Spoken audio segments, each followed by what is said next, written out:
I will take now the next few minutes to explain, especially to those of you who are not familiar with global bioimaging, which are new to this community, what global bioimaging is. I have had the good fortune of being involved with this network since the very beginning in December 2015, and as a manager of the network, and this is why I am trying to go through this with you right now. So Global Bioimaging, as said, is an international network of communities, core facilities, and research infrastructure which operate in the field of bioimaging, and really relies on two pillars, which are imaging technologies and research infrastructures. We all know that imaging technologies are these disruptive tools that nowadays allow more and more breakthrough discoveries in the life sciences. But we also know they're not available in an equal way to all the scientists at the global level.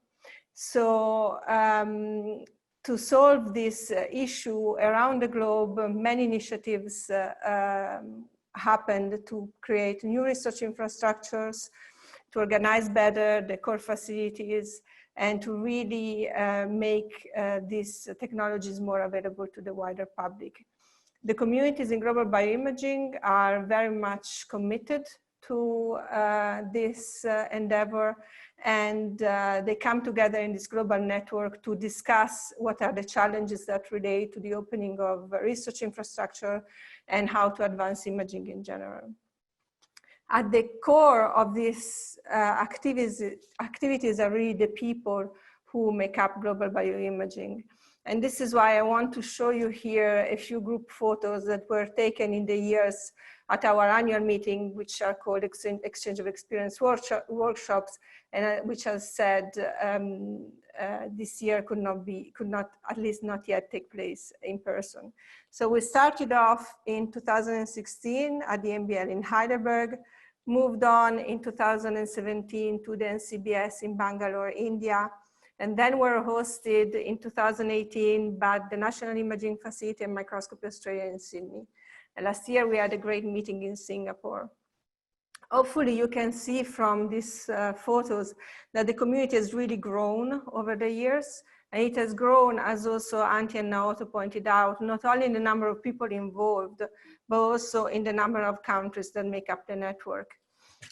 So Global Bioimaging started in 2015, in December 2015, as a European funded project, which meant to connect Eurobioimaging, the European research infrastructure for imaging technologies, with its counterparts around the globe.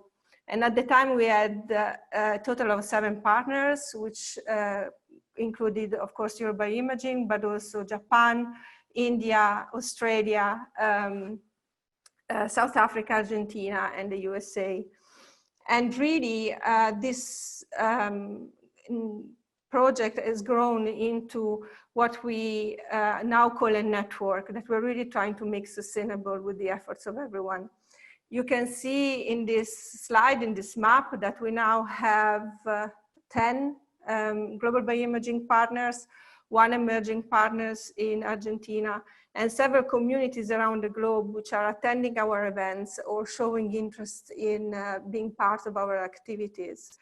And this effort has really been recognized at the beginning of this year by the Chan Zuckerberg Initiative, who has provided us funding to become sustainable and to be able to realize many of the activities that we had planned. So briefly, I want to cover what are these activities.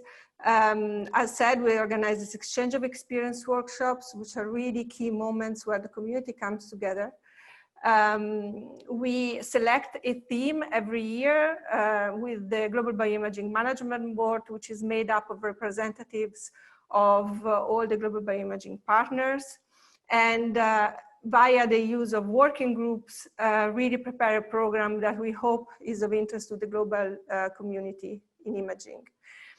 In general, we develop international recommendations as an outcome of this meeting, so that we have a document that can be made available to the wider scientific community. And we also have at the moment a lot of emphasis on training. The overarching goal of global bioimaging is to raise capacity in imaging internationally.